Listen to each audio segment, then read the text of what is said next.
Breaking news చూస్తున్నాం. నగరంలోని పలు ప్రాంతాల్లో వర్షం కురుస్తోంది. పటాన్చెరు, కుకట్పల్లి, జీడిమెట్ల, జగద్గిరిగుట్ట, బాలనగర్, సికింద్రాబాద్, తిరుమలగిరి, జవహర్ నగర్, పాట్నీ, మేడ్చల్ తదితర ప్రాంతాల్లో వర్షం పడుతోంది. రోడ్లపైకి వరద నీరు చేరడంతో వాహనాల రాకపోకలకు అంతరాయం కలిగింది. అల్పపీడన ప్రభావంతో తెలంగాణలోని పలు జిల్లాల్లో ఇవాళ రేపు భారీ నుంచి అతి భారీ వర్షాలు కురిసే అవకాశం ఉందని వాతావరణ శాఖ తెలిపింది.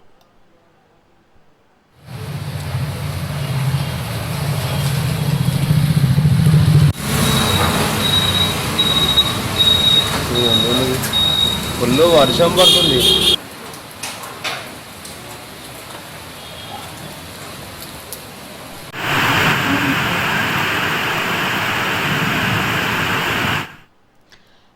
నగరంలోని పలు ప్రాంతాల్లో వర్షం దంచుకొడుతోంది. పటాన్చెరు, కుకట్పల్లి, జీడిమెట్ల, జగద్గిరిగుట్ట, బాలనగర్, సికింద్రాబాద్, తిరుమలగిరి, జవహర్ నగర్, పాట్నీ, మేడ్చల్ తదితర ప్రాంతాల్లో వర్షం పడుతోంది. రోడ్లపైకి వరద నీరు చేరడంతో వాహనాల రాకపోకలకు అంతరాయం కలిగింది.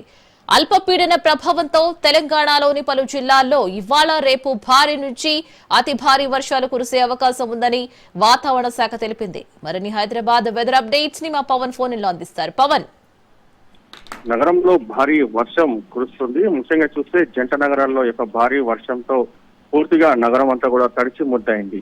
బంగాళాఖాతం అల్పపీడన ధోరణంతో దీనికి సంబంధించి ఇటు రానున్న 2 రోజుల పాటు కూడా భారీ వర్షాలు ఉంటాయని చెప్పి ఇప్పటికే వాతావరణ శాఖ కూడా సూచన కూడా జారీ చేసిన నేపథ్యంలో జిల్లాలో కూడా రెడ్ అలర్ట్ కూడా విధించారు. అంతేకాకుండా చూస్తే నగరంలో ఇటు కుప్పడపల్లి కావచ్చు, పటాన్చెరు, సికింద్రాబాద్ ఏరియా మొత్తం ఇటు మల్కాజ్గిరి, మేడ్చలు, పార్సిగుట్ట, అమీర్పేట్, పంజాగుట్ట ఈ ప్రాంతాల్లో మాత్రము ఈ యొక్క భారీ వర్షం కురుస్తుంది. అయితే వాహనదారులకు మాత్రం పూర్తిగా ఆటంకం కూడా కలుగుతున్న పరిస్థితి కూడా చూస్తున్నాము. అయితే ఇప్పటికే చాలా చోట్ల హెచ్చరికలు కూడా జారీ చేశారు. గత 2 రోజుల నుంచి కూడా భారీ వర్షాలు ఎప్పుడైనా కురవచ్చు, చాలా మంది ఇంట్లో నుంచి బయటికి రావద్దు, ఏదైనా అత్యవసర సమయం ఉంటేనే బయటికి రావాలని చెప్పి కూడా ఇటు పోలీసులు కావచ్చు, ఇటు హైడ్రా కావచ్చు, వాతావరణ శాఖ దీనికి సంబంధించి ఇప్పటికే సూచన కూడా జారీ చేసిన నేపథ్యంలో కొద్దిసేపటి క్రితం నుంచి కూడా ఈ యొక్క భారీ వర్షం కూడా కురుస్తున్న పరిస్థితి కూడా చూస్తున్నాము. ఓవరాల్ గా ఈ యొక్క వర్షం మాత్రం ఈ రోజు రాత్రి అంతా ఇలానే కురుస్తే మాత్రము రేపు ఉదయానికి మాత్రం చాలా ప్రాంతాలు కూడా నీట మునిగే అవకాశం కూడా కనిపిస్తుంది. ఎందుకంటే ఇప్పటికే సెన్సిటివ్ ఇష్యూ సంబంధించిన ప్రాంతాలను కూడా అధికారులు గుర్తించారు. అక్కడ ఉన్న ప్రజల్ని కూడా సురక్షిత ప్రాంతాలకు వెళ్లాలని చెప్పి కూడా దీనికి సంబంధించి సూచన కూడా జారీ చేశారు. మరోవైపు హైడ్రాకు సంబంధించిన ప్రత్యేక టీమ్స్ ఏదైనా ఇబ్బంది కలిగితే వెంటనే సమాచారం ఇవ్వండి, మేము వచ్చి ఒక సమస్యను పూర్తి చేస్తామని చెప్పి ఇప్పటికే ఇటు హైడ్రాకు సంబంధించిన అధికారులు కూడా చెప్పిన పరిస్థితి చూస్తున్నాము. వాతావరణ శాఖ కూడా 2 రోజుల పాటు కూడా హెచ్చరికలు జారీ చేసిన నేపథ్యంలో ప్రజలంతా కూడా చాలా అప్రమత్తంగా ఉండాలని మాత్రం ప్రధానంగా తెలుస్తుంది.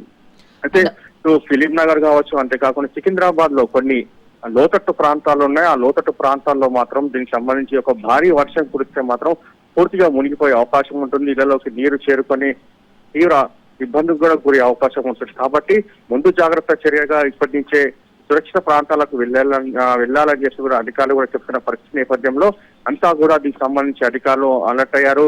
కింది స్థాయి సిబ్బంది ఇప్పటికే ఇక్కడైతే ఒక వాటర్ ఆగిపోయిందో అక్కడికి వెళ్లి పూర్తిగా వాటర్ ను తొలగించే విధంగా కూడా చర్యలు తీసుకోవాలి. వాహనదారులకు సంబంధించి ప్రత్యేక మార్గాలను కూడా ఎంచుకోవాలనేది మాత్రము ప్రధానంగా దీనికి సంబంధించి అధికారులు కూడా చెప్తున్న పరిస్థితి కనిపిస్తుంది. అండ్ ఆల్సో ఇవాళ రేపు భారీ నుంచి అతి భారీ వర్షాలు కురిసే అవకాశం ఉందని కూడా వాతావరణ శాఖ తెలుపుతుంది. కాబట్టి ఇటు లోతట్టు ప్రాంతాలను కానీ గత నెల రోజుల నుంచి వర్ష సూచనలు వర్షాలు పడుతూనే ఉంటున్నాయి. కాబట్టి కొద్దిపాటి వర్షానికి మునిగిపోయే పరిస్థితి రోడ్లు కూడా. సో దీనికి సంబంధించి ట్రాఫిక్ సంబంధించి కూడా జీహెచ్ఎంసీ వాళ్ళు ఎటువంటి చర్యలు తీసుకునే అవకాశం ఉందంటారు?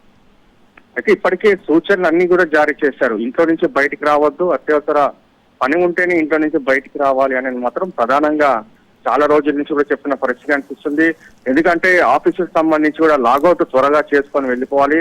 ఎందుకంటే ఈవినింగ్ టైంలోనే ఒక వర్షం సంబంధించి ఎక్కువ మొత్తంలో కురుస్తుంది. కాబట్టి ఆఫీస్ వెళ్లే వారు కూడా లాగౌట్ తొందరగా చేసి వెళ్ళాలనేది మాత్రం ప్రధానంగా ఇటు ట్రాఫిక్ సంబంధించిన అధికారులు కూడా చెప్తున్న పరిస్థితి కూడా చూస్తున్నాము. ఇందుకు కానీ దీనికి సంబంధించి ఇప్పటికే జిహెచ్ఎంసీ అధికారులు కావచ్చు, ట్రాఫిక్ సంబంధించిన అధికారులు కావచ్చు ఇప్పటికే రోడ్లపైకి వచ్చి ఎక్కడైతే సెన్సిటివ్ ఇష్యూ ఉందో వారు ప్రత్యేకంగా ఒక టోల్ ఫ్రీ నంబర్ కూడా ఇచ్చారు. ఒక టోల్ ఫ్రీ నంబర్ ఆధారంగా వారికి ఫోన్ కూడా చేస్తే వెంటనే అక్కడికి వస్తామనేది మాత్రం ప్రధానంగా ఇటు జిహెచ్ఎంసీ సంబంధించిన అధికారులు కూడా చెప్తున్న నేపథ్యంలో చాలా మంది దీనికి సంబంధించి టోల్ ఫ్రీ నంబర్ కూడా చేసి ఎక్కడైతే సెన్సిటివ్ ఇష్యూ ఉందో ఆ ఇష్యూ సంబంధించిన పూర్తిగా వారికి యొక్క సమాచారం చెప్పిన పరిస్థితి కనిపిస్తుంది. ఓవరాల్ గా మాత్రము ఈ యొక్క వర్షం 2 రోజుల పాటు ఉంటుంది కాబట్టి ప్రజలంతా కూడా అప్రమత్తంగా ఉండాలని మాత్రం ప్రధానంగా దీనికి సంబంధించి అధికారులు కూడా చెప్పిన పరిస్థితి కూడా కనిపిస్తుంది. Right Pawan, thank you for the update.